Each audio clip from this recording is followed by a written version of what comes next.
Kung dumating ang araw ng paghuhukom at makita mong nasa labas ka ng langit, ano ang gagawin mo?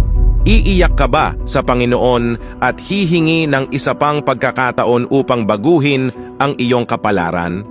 Maraming tao ang naniniwala na ang simpleng paniniwala sa Panginoon ay magbibigay sa kanila ng daan papuntang langit.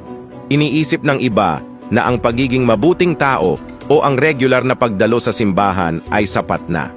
Ang mga ito ay mga maling paniniwala at bahagi ng dahilan kung bakit ang ilan ay hindi makakapasok sa langit.